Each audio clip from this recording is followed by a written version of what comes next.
Fala pessoal, tudo bem? Meu nome é Fernando Torres, esse daqui é o meu canal, o Colateral. O podcast de hoje eu vou estar fazendo uma análise do Sérgio Moro sob a luz do livro 48 Leis do Poder. O livro 48 Leis do Poder, para quem não conhece, é um livro do autor norte-americano Robert Greene e ele foi publicado em 1998, vendeu mais de 1,5 milhão de cópias só nos Estados Unidos e foi traduzido para 24 idiomas. É um livro de cabeceira para aqueles que estão na busca do poder, seja no mundo corporativo, seja na política, seja dentro do ambiente militar também, né? Porque o ambiente militar ele envolve política, principalmente para os oficiais. E eu li esse livro em 2012 e de 2014 para cá eu venho analisando que o então juiz Sérgio Moro e depois ministro Sérgio Moro, ele toma atitudes que se enquadram perfeitamente na maioria das leis desse livro 48 Leis do Poder. Antes da gente começar, eu vou pedir para você deixar o seu like, se inscrever no canal, ativar o sino de notificações e dizer aí no comentário se você concorda ou não concorda com essa análise. Pessoal, lembrando que o poder ele é algo amoral, ou seja, não estou julgando aqui se o juiz está com um plano de poder positivo, negativo, para o bem ou para o mal. Fato é que as atitudes dele se enquadram na maioria dessas leis. Comenta aí o que você acha e se tiver alguma lei que eu não citei, também coloca aí pra gente, beleza? Bom, vamos lá. A lei número 1, ela diz o seguinte: não ofusque o brilho do seu mestre. Né? Repetindo, não ofusque o brilho do seu mestre. O Sérgio Moro, ele desde que foi nomeado ministro pelo presidente Jair Bolsonaro, ele sempre evitou o holofote. Ele tinha um potencial maior de dar entrevistas e ele dava poucas entrevistas. O material dele de declaração do período que ele foi ministro é muito mais um material oficial do Palácio do Planalto. Ele chegou a ceder algumas entrevistas ali para o Grupo Globo, ele chegou a dar algumas declarações no Twitter durante o período que ele era ministro, mas fato é que o Moro sempre tomou cuidado para não ter um protagonismo maior do que o do Jair Bolsonaro. Por que a lei número 1 diz que a gente não pode ofuscar o brilho do nosso mestre? Não que o Jair Bolsonaro seja mestre do Moro, mas nesse contexto, o Jair Bolsonaro ele era chefe do Moro. Ele era uma autoridade acima do Moro. O presidente da República está acima do ministro. E por que o Moro se enquadra perfeitamente nessa lei, né? E por que ele adotou essa lei? Essa lei ela diz o seguinte: o ser humano ele é inseguro, ele é mesquinho, ele é vingativo. Então, pessoal, a gente não deve ofuscar o brilho do nosso mestre, porque o nosso mestre ele é mesquinho, o nosso chefe, né? Se você tem um chefe, você começa a ter mais destaque, trabalhar muito bem, seu chefe provavelmente ele não vai ficar impressionado de forma positiva. Ele vai se sentir inseguro, ele vai tentar começar ali te boicotar, vai começar a tentar te limitar. E o Moro, ele durante o período que ele foi ministro, ele sempre se apequenou frente ao Jair Bolsonaro. E isso é estratégico. Muitas pessoas diziam, inclusive, que o Moro andava sumido, que o Moro andava se apequenando frente aos problemas do Brasil, mas o então ministro Sérgio Moro, ele não assumia uma posição de protagonismo, porque para a opinião pública até então, ele era tão grande quanto Jair Bolsonaro. E uma posição de maior protagonismo dele poderia ofuscar ali o presidente Jair Bolsonaro. Então a lei número 1, não ofusque o brilho do seu mestre, o Moro evidencia que ele seguiu durante o período que ele era ministro da Justiça. A lei número 2 diz: não confie demais nos amigos e aprenda a usar os inimigos. Não confie demais nos amigos e aprenda a usar os inimigos. Para essa lei eu vou usar, para a primeira parte, 2 exemplos. O primeiro, ele se desassociou do Dallagnol, né? Teve aquele escândalo da Vaza Jato, né? Que pode ser verídico, como o Intercept colocou, ou não. Mas ele se desassociou do Dallagnol, na questão das mensagens ali do Telegram. Ok. Mas o fato que mais evidencia que ele seguiu essa lei número 2 é que em uma das mensagens que ele trocou com a Carla Zambelli, ele disse que não deixaria o registro escrito sobre a opinião dele de nomear o então chefe da ABIN, o delegado Ramagem. A Carla Zambelli que divulgou inclusive essa mensagem no WhatsApp. Em um dos trechos da conversa ele diz: prezada, não vou deixar esse registro por escrito. E lembrando que o Sérgio Moro não era só amigo da Carla Zambelli, mas foi padrinho de casamento. Padrinho de casamento é uma coisa muito pessoal, você assumir ali como um padrinho de casamento. E a Carla Zambelli teve essa troca de mensagens com o então ministro Sérgio Moro e ele não confiava 100% nela. Sérgio Moro nunca confiou 100% nos seus amigos. Então, a lei diz na primeira parte, não confie demais nos amigos, né? E isso ficou evidenciado com essas trocas de mensagens. Ele não confiava demais nos amigos dele. E aprenda a usar os inimigos. E aí, aprenda a usar os inimigos, acho que fica muito claro o que ele fez com os condenados da Lava Jato. Se for correto ou não, ele usou muito bem a imagem, principalmente do ex-presidente Lula. Ele transformou o Lula, Marcelo Odebrecht e todos os condenados e presos, né, todos os inimigos dele, ele usou como um troféu. Inclusive o ex-doleiro Alberto Youssef, ele usou muito bem os inimigos dele. Não estamos dizendo que os inimigos não fossem corruptos ou que não tivessem cometido crimes, mas ele usou os inimigos a favor da imagem pessoal dele, da imagem dele como juiz, tanto que a popularidade do Moro foi devido às condenações dos seus inimigos, né, dos seus inimigos políticos, né, que se tornaram inimigos políticos, mas, né, ele acabou usando muito bem ali a imagem dos inimigos. Então a lei número 2, não confie demais nos amigos, ele demonstrou isso na troca de mensagem com a Carla Zambelli, e aprenda a usar os inimigos. Ele usou isso muito bem com os condenados da Lava Jato. Lei número 3, oculte as suas intenções. No período que o Moro era juiz, não era muito claro, ele pelo menos não deixava explícitas as intenções dele, se ele iria conduzir, iria continuar conduzindo ali os julgamentos da Lava Jato. Ele não deixava claro se ele tinha um desejo de entrar na política. E depois que ele virou ministro, não ficou muito claro se ele queria se tornar ministro do STF, porque ele tinha essa possibilidade, ou se ele queria sair como presidente em 2026, após uma eventual reeleição do presidente Jair Bolsonaro. O que sempre existiu foi especulação. Algumas pessoas especulavam que o Moro queria ir para o STF, que o Moro quer se tornar presidente, mas o Sérgio Moro mesmo, ele nunca deixou claro as intenções dele.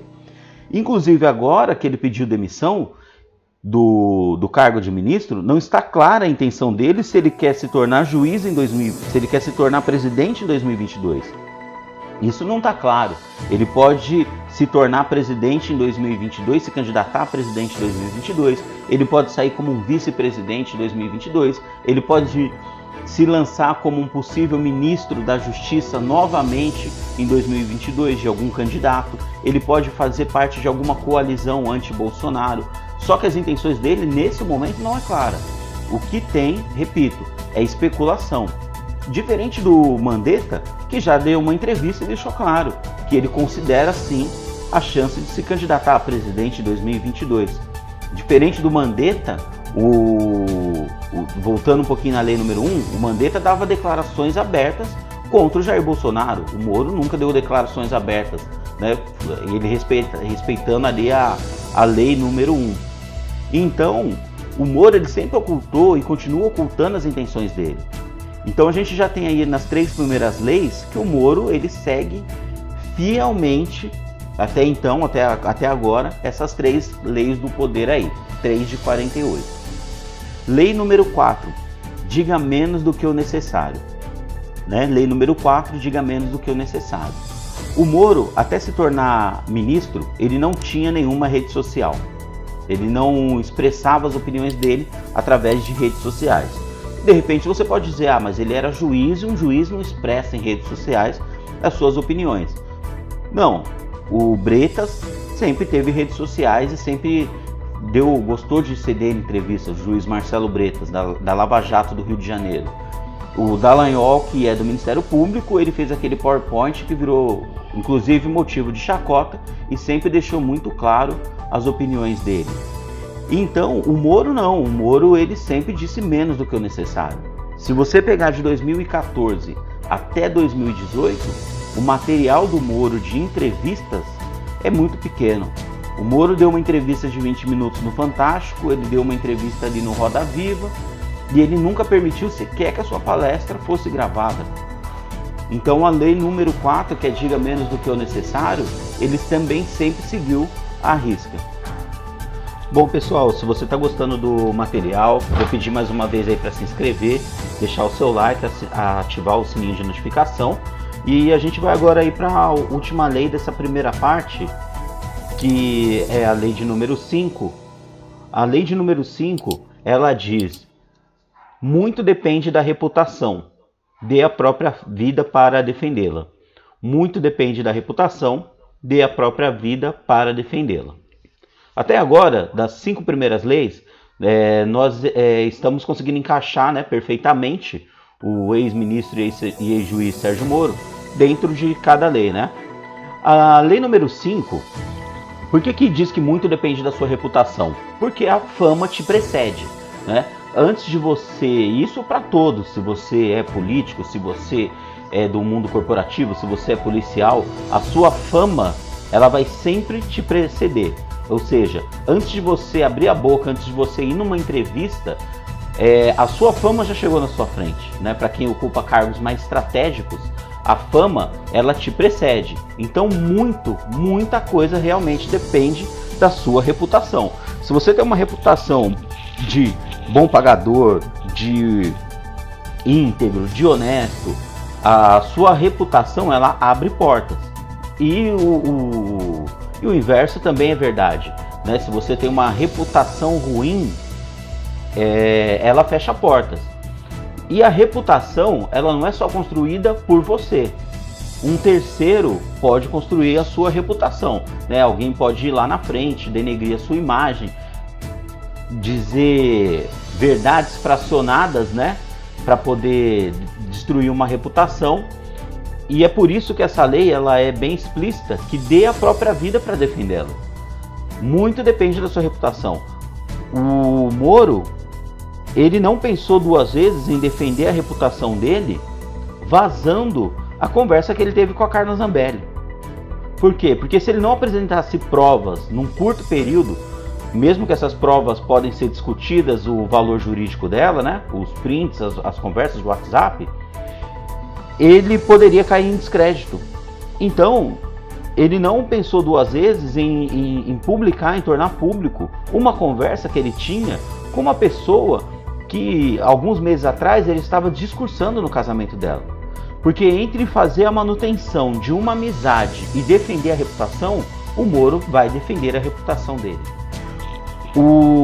Quando a ex-presidente Dilma Rousseff tentou nomear o Lula para ministro da Casa Civil e de repente ali interferir nas investigações, atrapalhar um pouco, ou até quem sabe jogar em descrédito, né, o papel do então juiz Sérgio Moro, ele não pensou 2 vezes em vazar o áudio de uma presidente da República, algo que foi questionado inclusive por juristas sérios, por juristas que defendiam a condenação do Lula, mas falaram que o Moro ele cruzou uma linha muito perigosa da legalidade, divulgando o áudio de uma pessoa que tinha foro privilegiado, que é então a ex-presidente Dilma Rousseff, na época a presidente Dilma Rousseff. Só com esses 2 exemplos a gente já percebe que o Moro ele defende muito bem a reputação dele. Houve no ano passado um áudio de um suposto líder do PCC dizendo que o Moro era um juiz cabuloso, que as coisas eram mais fáceis na época do PT, o poder de negociação, e onde tem falta um pouco de concordância naquele áudio. O PCC, o primeiro comando da capital, ele cresceu muito forte, ele teve o seu embrião, o seu desenvolvimento e o seu crescimento no governo do PSDB em São Paulo, e não no governo PT. O PCC ele se fortaleceu sob a gestão do PSDB. E quando o Moro divulgou aquele áudio onde um preso diz que ele era um juiz mais linha dura, que com ele tinha menos diálogo, nada mais foi do que uma manobra de defesa da reputação dele. E à época, vocês devem se lembrar bem, houve o vazamento da Vaza Jato pela Intercept. Então foi colocado em xeque mais uma vez a reputação do Moro, e ele deu uma pronta resposta com um suposto líder do PCC, que é a maior facção criminosa da América Latina, de que, olha, a minha reputação ela é íntegra, e isso não são só os juristas que dizem ou as pessoas que têm simpatia pelo meu trabalho, mas um criminoso está dizendo que eu sou um juiz linha dura e que comigo não tem diálogo, que na minha gestão não tem diálogo. Ou seja, a lei número 5, né, dê a própria vida para defendê-la, o Moro também, só nessas 3 oportunidades, já evidencia muito bem. Ele dá a própria vida para defender a reputação. Se ele tiver que vazar um áudio de uma presidente da República, se ele tiver que vazar uma conversa com um presidente da República, se ele tiver que desfazer uma amizade da sua afilhada de casamento, ele dá a própria vida para poder defender a reputação. Pessoal, a gente vai encerrando por aqui então a primeira parte. Deixa seu like, comenta aí o que você está achando, se você concorda, se você não concorda. E compartilha com os amigos, beleza? Brigadão aí por ter chegado até aqui. Eu vou lançar a segunda parte desse vídeo. Lembrando que eu não vou falar das 48 leis no total, mas eu vou falar ali mais ou menos de umas 36 leis que eu entendo que o Moro vem se enquadrando muito bem nelas. E eventualmente tiver uma lei que eu não citar e você achar que ele também se enquadra ou que não se enquadra também, deixa aí nos comentários e a gente debate num próximo podcast. Brigadão, tchau, tchau, até a próxima.